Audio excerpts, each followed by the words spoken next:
Hello and welcome to the Quantum Bridge, everybody. Very pleased to be able to say we have yet another new guest joining us.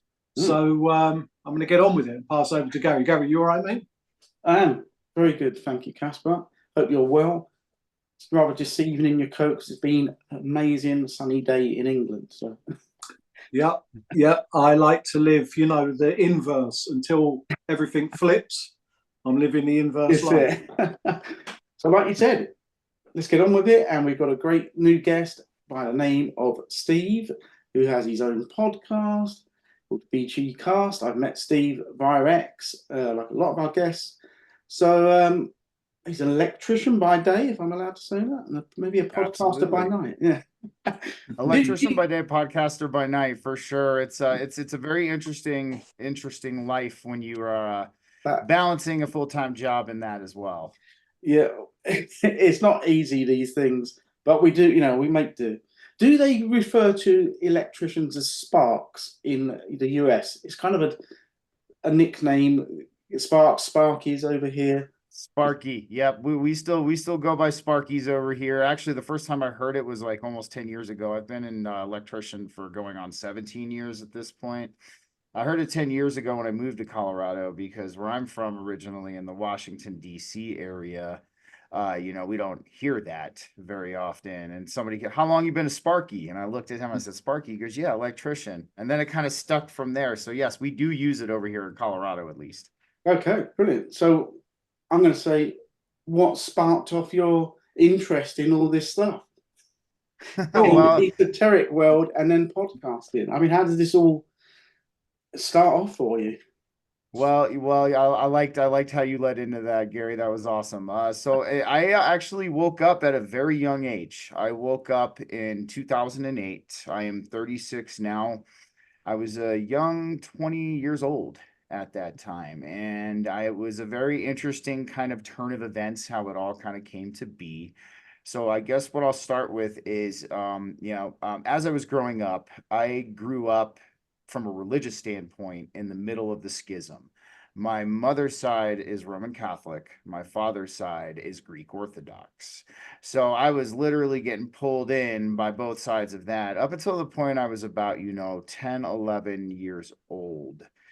And my parents allowed us to decide our own philosophical and spiritual beliefs at that point. And I figured those, at least the Judeo-Christian religions, at least in their modern format, was too black and white for me. So around 20, I was seeking the divine. I was looking for it. I knew there was something that created this existence, or at least had an engineering or a craftsman hand in this existence. I just thought a lot of the modern religions had it wrong.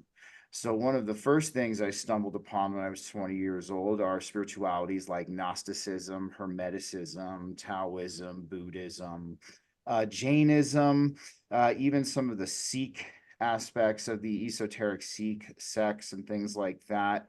And even stuff like ceremonial magic. I was like, finally, because I always felt that the common religions we have today, they're too black and white. They don't take account the gray in this world. And we one big thing we see on this spiritual evolution we're all on is usually these answers don't lie swaying in any other extreme end of the polarity. They always seem to end up somewhere in the middle. So that was kind of the first catalyst for my spiritual evolution at that point. I had been seeking the divine, and then I had finally found something that resonated with me around that point in time. The second thing that kind of woke me up was the food. I had struggled with my weight pretty much most of my life at that point. And at 20 years old, I decided, we're going to put our nose to the grindstone. We're going to do this the right way. We're going to do this in a way of longevity as opposed to, crash dieting and trying to lose a bunch of weight at once. And so I hopped on that with my spiritual evolution, and I started to see some very interesting things. I was like, like why is all the food that's really good for you and really healthy that you're supposed to be eating hella fucking expensive, and people can't afford this, or they have to pay a lot of money for it, and all the bad food and the cheap food uh, that they don't want you to eat. It's inexpensive, like, so it seemed kind of contradictory to me. And that's when I kind of started learning about things like Codex Alimentarius, which is the World Health Organization setting these standards. This happened in the 60s. Britain, I think, joined in the 60s as well with the United States and Canada, but they kind of set these standards for, food safety and food health. And they made these safety standards very bad, and so that kind of led me into that aspect of my awakening. And then the third one, and the final one, was learning how the United States financial system works.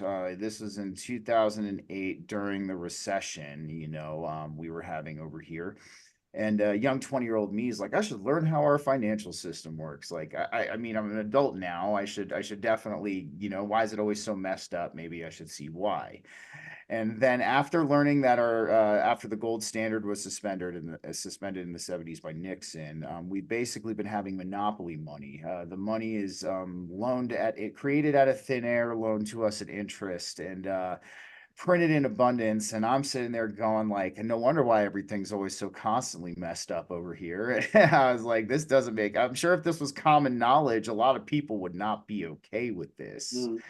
And ever since then, I dedicated my life to understanding, the nature of consciousness, the spiritual nature of this existence, the occult nature of these establishments that we are, currently undergoing here. We all remember 2020 and what that was as well.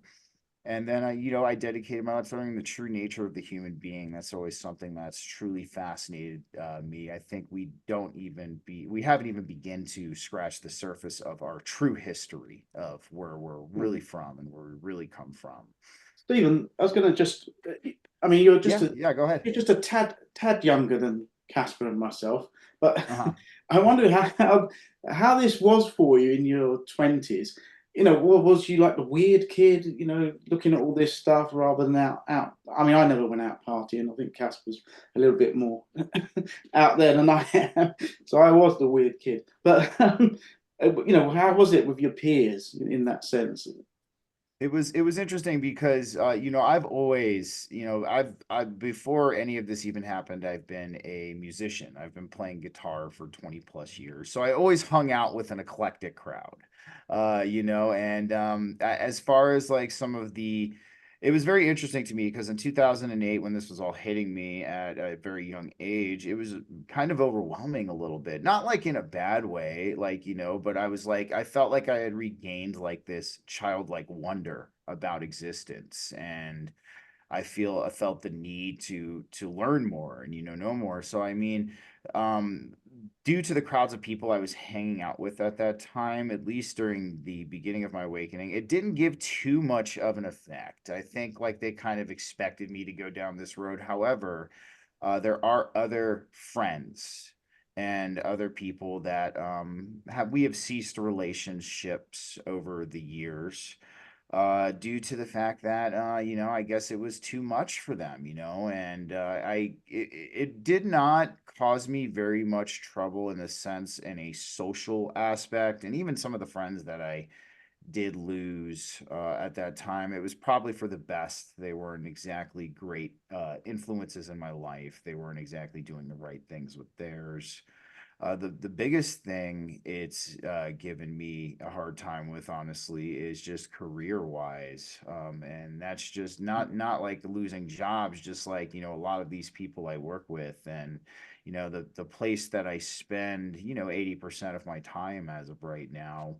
It's not the most spiritually sound environment, so that's really kind of the only true difficulties I've experienced from that. Other than that, I mean, the other thing that I did experience was, I felt like at the time, you know how a lot of people, they kind of wade themselves into the water. They will, get their feet wet first with this kind of stuff, maybe hang out there for a little and then get their knees wet. I took a little paddle boat out to the Marianas Trench with no life vest, set my oar down and jumped right in. And I definitely look back at that and I probably could have paced myself a little bit more, but I don't really have any regrets about that, because I would not be the person I am today, and I would not be doing what I'm doing here today if I did not embark on it in that fashion. So, Yeah.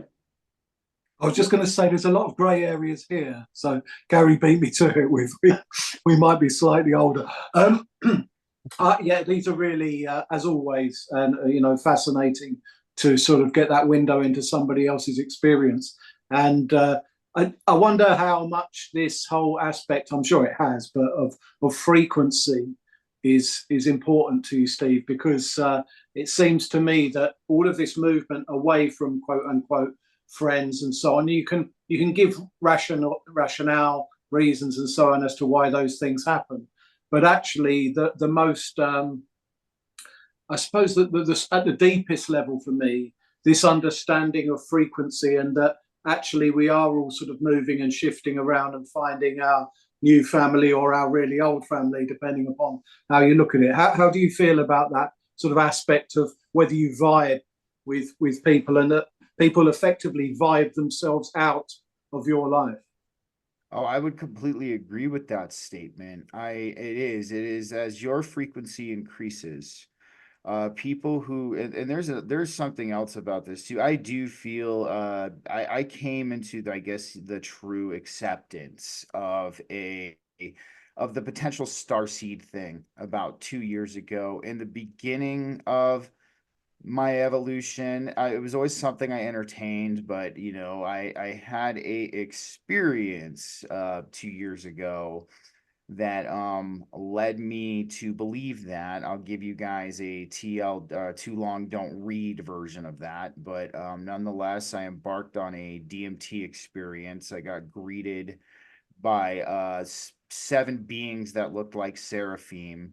They took me to a place they called the original human homeworld, and they informed me that I am an Elohim, and I am an Elohim in a human's body, and that's the humans and the angels are one and the same.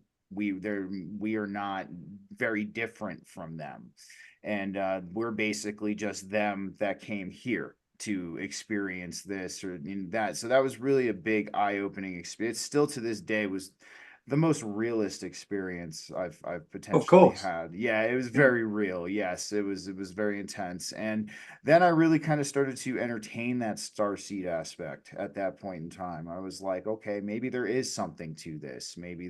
I think it's kind of a combination, as you were saying, Cass, but it's definitely that increase of frequency. But I think a lot of people like us have been this way our entire lives, and it was just Yeah. coming into the realization of that fact that we've been this way our whole lives.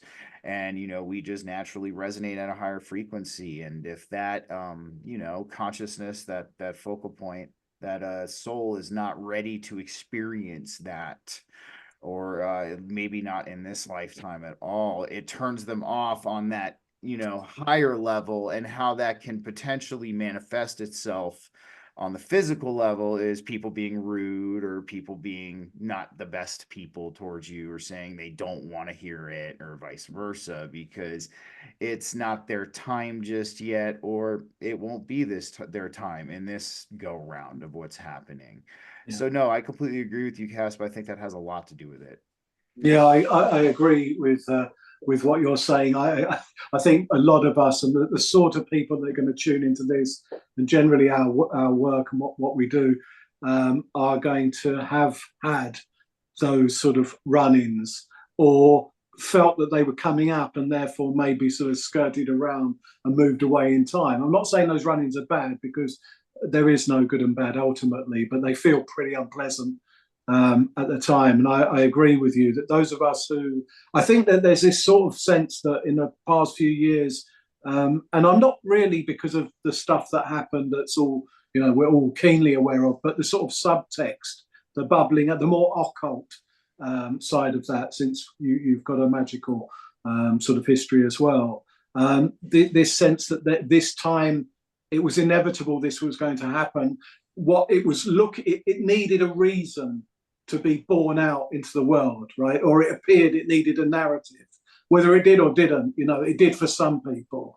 And and suddenly we're all finding these other strands of our families and pulling those together, and also being given additional sight. Again, coming back to a more sort of magical context, it appears that we can now see and feel these different energies and sort of understand people in a sort of more telepathic way as well. I wonder how much, not even before that DMT experience, how much sort of these various strands of abilities, and not that they're, not to get into an ego thing about them, but they just do arise, whether they're particularly profound and interesting for you, or you just see them as part of the journey towards the higher frequencies. Well, I completely agree with you. I do think, as of right now, we're I call it the forgetting. I take a more Gnostic approach to that. At least, a lot of people have bought into NPC theory, and I did for a little bit. I'm not gonna lie. I mean, there was a couple of times where I was like, man, this might really be a thing.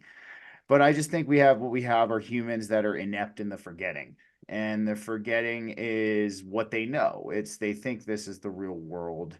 And I think right now, I joke that in 2012, we didn't have the end of the world, but what we had was a frequency download on our existence.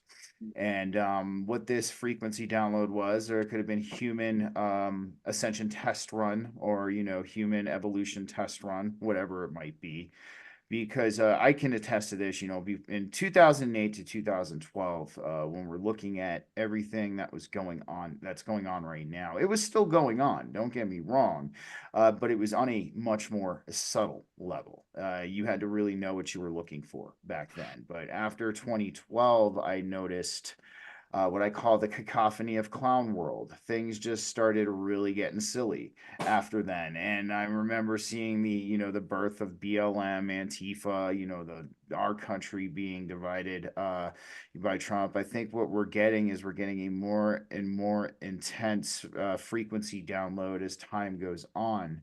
And we're getting these layers of this forgetting removed from our consciousness, especially those who are on their spiritual evolution and have been putting in the work on their spiritual evolution. But we can also see this on a subconscious level too, and this is something I've really been talking about. I can't tell you how many people I've noticed. Now, don't get me wrong, these people might not have the whole bigger picture in their minds or understand it just yet, but people are getting into yoga, meditation, like homesteading, like exploring like different human history, kind of really diving into this stuff that people like you and I have been diving into for a while now. So I think at this point it's only a matter of time, as we continue to move forth in our trajectory with this, that eventually the whole collective might soon to get their heads in the bigger picture. I mean, it starts off very small. We've seen all of these transformations of humanity always start off on a small scale, and I call people like you and I energetic light posts. We're here to help it along. Yeah, I mean, it's funny being at the vanguard of this sort of energetic and frequency movement is, lonely, difficult at times, all of those other things. And I'm not doing, again, this is not from an ego perspective, because I think many of us would have preferred to have kept sleeping, in many respects. Being comatose has got its advantages, but I just think that we're all moving now at such a rapid speed, but actually that we sort of at the front of this thing, not that it matters where anybody is, but are starting to see that this catch up is actually happening quite quickly. Maybe not for everybody, but sort of that we occasionally slow for a while and then move ahead. So I quite like what you're saying in terms of us sort of being, I suppose, the lighthouses, the beacons for those, that next wave that is following on. And at least, we can potentially be there a bit for them, whereas I don't think we had that much, other than maybe books and esoterica and so on, to really, anchor our new vision of the world onto. I'm with you. I think really what one idea that I've entertained is working on a new spiritual philosophy, something that applies to where we are today. It's kind of a double-edged sword though, because I always feel like the real true philosophy, and that's why I call the spiritualities and the religions here guidelines. I call them guidelines. And because there's not 100% truth in each of these, but there's a little bit of truth in all of them. And I think that, yes, there is potentially some kind of some kind of underlying principle to this all. Obviously, we can see this. But I feel what a lot of these spiritualities, they're for almost like a different time. Like, yes, we can learn from these. We can begin our basic fundamentals and begin the foundation of our spiritual evolution on these. Don't get me wrong, they're amazing books, and that's why I call myself an omnist, because I feel that there is no truth in any religion, but there's little bits of truth in them all. And like, yes, I have ones that I hold a little bit closer to me that I think could potentially be more of the truth. But I think that, it's up to us to kind of renew this, almost kind of revamp it a little bit. And I've been kind of currently myself really digging into the ancient Vedic stuff as of now. I've been doing on a Kundalini yoga journey, a Kriya journey, things like that, to just really dive in and continue to refine and cultivate what I do think is true spirituality and what could be some kind of a true guideline to give to people.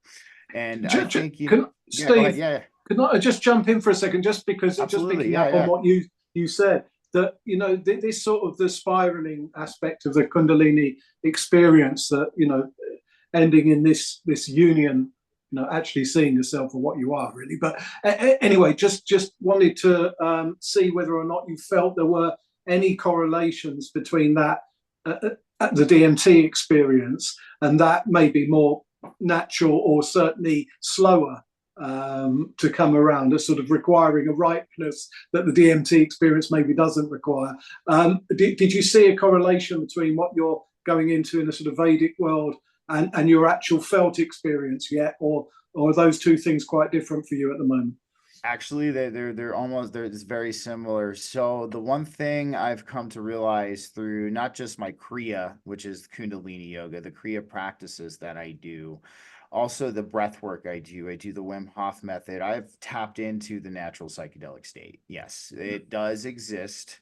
As of right now, it's not maintained for very long per se, but no, there's a huge similarity, and I would call energetic alchemy, whether you choose to do some kind of kriya, which is the type of yoga aspect of it. There's also qigong, Yeah. which is the more Taoist aspect of this energetic alchemy. You will have natural DMT experiences. You will have these natural DMT dumps, and it showcases, it's almost like a more permanent retention of the remembering and the awareness when you go through it that route. Because the thing about, entheogens and psychedelics and things like that, don't get me wrong, I think they're awesome for at least showing you what you need to work towards and what you can achieve. But the realizations of them that you have, or that remembrance or that clarity, kind of goes with the experience. It And can do. Yeah, it can. yeah, It can stay. I mean, yeah, I'm with you on that, because for most people it does. My other thing, and just a sort of health warning to people on this, look, anybody can do whatever they want. It's nothing to do with me. But the unpacking of those peak experiences, i.e., doing it sort of backwards, having that thing, and then having to go, wow, and spend 15 years sort of unpacking it. I think it's probably a more comfortable route to spend the 15 years getting to it than to do it the other. That's all I'll say on that. I'm not making any value judgment. I'm just saying totally. people might want to think that, doing the work first and having that is just probably a more comfortable route. It's not a better route. It's just, more comfortable. Oh, I would 100% agree with you on that, Cass. But I think, and that's why, like, honestly, as of now, like, for my friend's wedding, back at the beginning of June, I did have some mushroom tea then, but, it was a celebration. It was the Well, time. yeah. Why not at that point? But honestly, my time with psychedelics is kind of drawing to an end. I feel, I'm with you. I think really what kind of helps those revelations stay permanent, and stay with you is that integration, just like you were Yeah. saying. Like, Yeah. and you can get an integration specialist, but a lot of us don't have access to that or don't have the funds to access that, so a lot of us attempt it on their own. And but like I say too, I'm not saying don't take entheogens. I think everybody, if the whole world had an entheogenic experience, I think we'd be in a very different place Yeah, as the sort of Bill humanity. Hicks thing, I think. Yeah, exactly. We'd be in a different place, but and I'm with you too. Like, it's doing the work and kind of having that slow build up, that these energetic alchemy practices can do for you. It can be a more comfortable route, and I'm kind of, as I've gone both routes and I'm comparing the two. I like what I'm doing right now because I feel the Yeah. permanence of it after each time.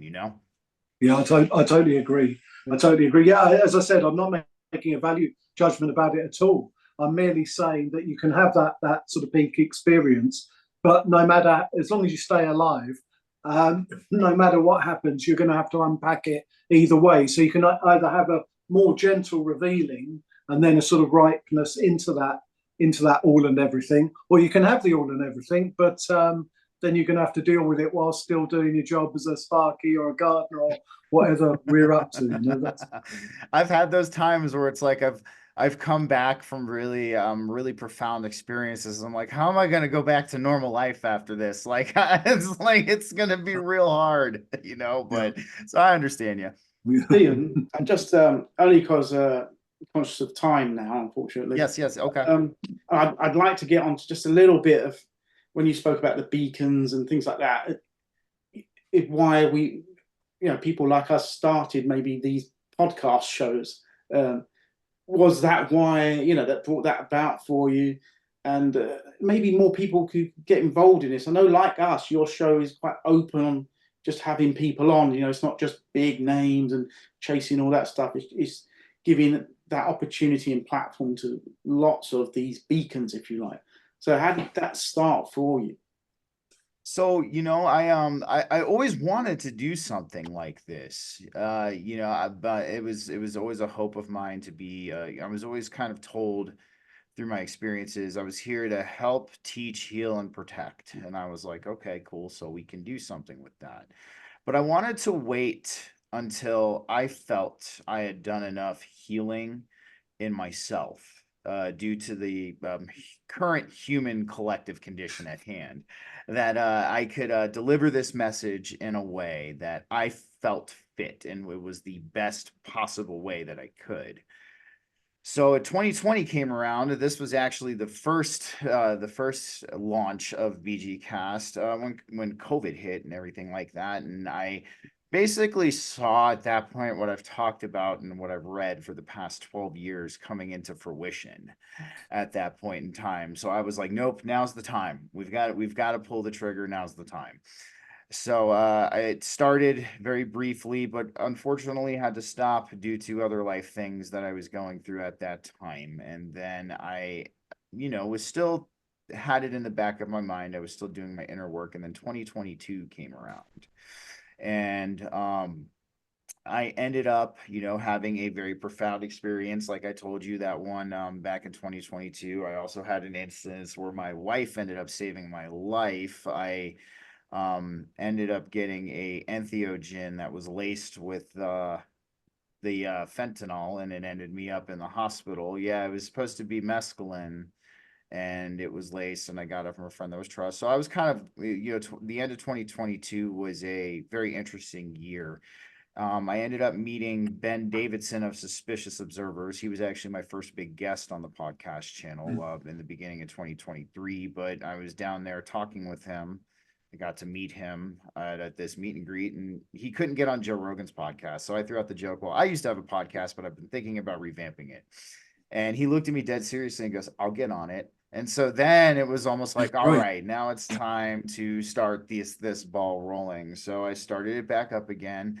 And the one thing I'll say about my show is it's changed over the course of its 2 years that it's been going on. I mean, yes, I wanted to have bigger guests in the beginning, and it was more of like wanted to be like one of your, I guess you could say, traditional podcasts. But then like I was like, why not let me start breaking down all of these spiritual concepts that a lot of people are very interested in. And I was like, especially myself, so I started taking that route, and I got guests and things like that throughout the years. But honestly, why I love my show is it's helping people heal. It's helping our collective heal at this point in time. That's kind of what it's grown into. And that's why, when I do my show, I try to be that beacon of light. I try to be that individual that leads by example when we're talking about this topics and presenting ourselves to the greater collective.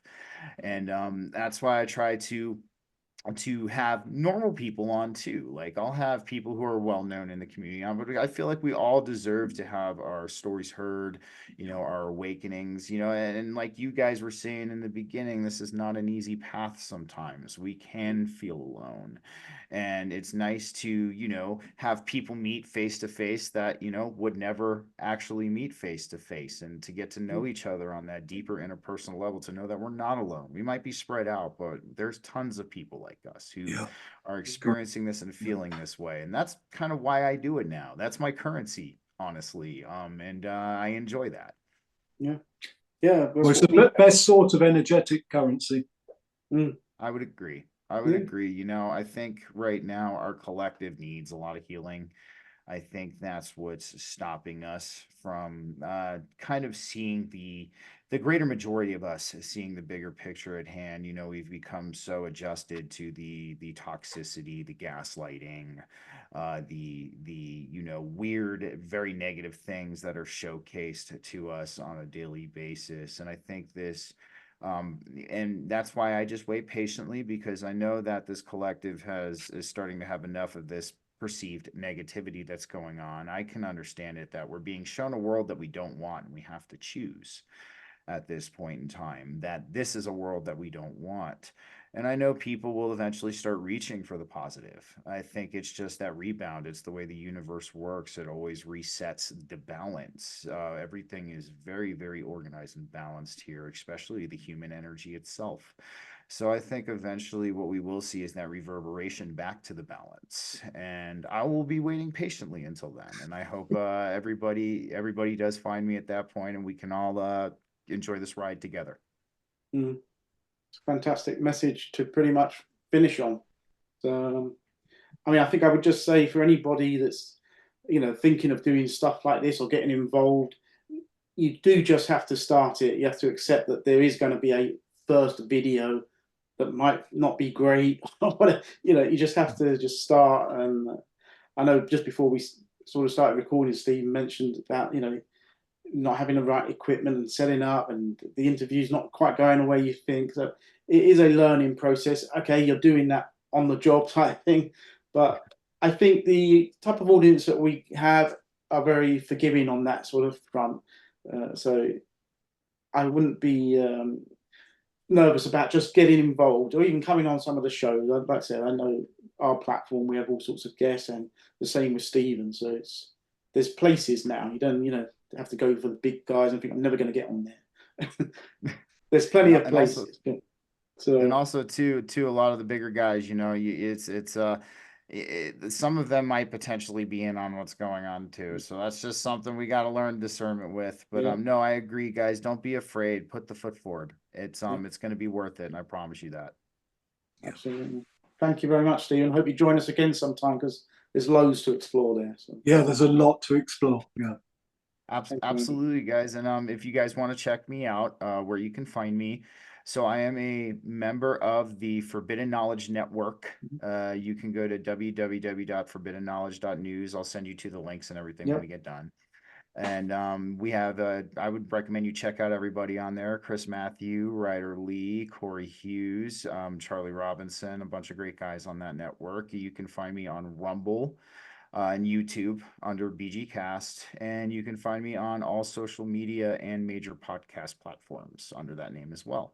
And thank you too for having me on. This was an awesome conversation. Real pleasure. Meet you guys. Real pleasure.